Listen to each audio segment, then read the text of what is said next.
Iran और Israel एक दूसरे पर मिसाइल बरसा रहे हैं। इस बीच ईरान के समर्थन में रूस उतर आया है। दरअसल इजरायली पीएम ने कहा था कि उनका लक्ष्य ईरान में सत्ता परिवर्तन कराना नहीं है, लेकिन साथ ही कहा कि जो हालात चल रहे हैं उससे ऐसा होना संभव है। रूस ने सत्ता परिवर्तन की बात को पूरी तरह से अस्वीकार्य बताया है।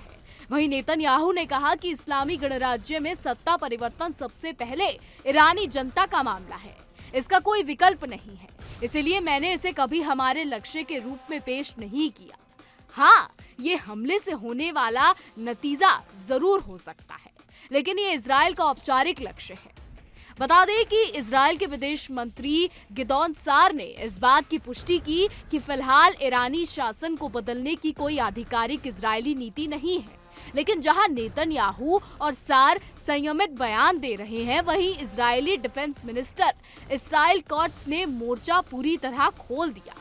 उन्होंने कहा कि ईरान के सर्वोच्च नेता अयातुल्लाह अली खामेनी को अब और जिंदा रहने की इजाजत नहीं दी जा सकती। इस बीच रूस ने इस पूरे घटनाक्रम पर तीखी प्रतिक्रिया दी है।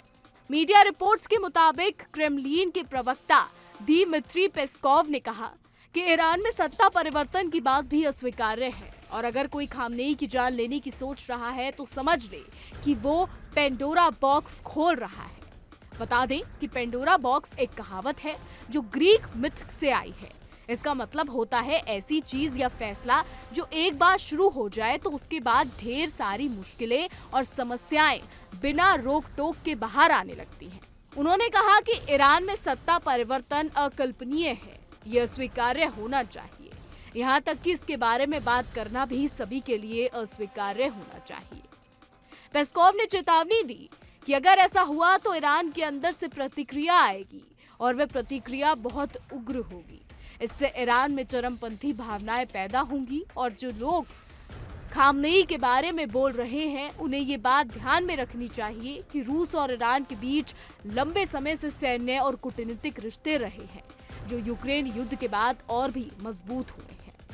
बताते चले कि ऐसे में रूस की ये चेतावनी इजराइल और अमेरिका के लिए एक अहम संकेत मानी जा रही है। खुद खामेनी ने भी अमेरिका और इजराइल दोनों पर हमला बोलते हुए कहा कि अगर अमेरिका को बीच में कूदना पड़ा तो इसका मतलब साफ है कि इजराइल असफल हो गया है। उन्होंने ये भी जोड़ा कि इजरायली शासन की कमजोरी ही उसे दूसरों के सहारे की जरूरत महसूस करा रही है।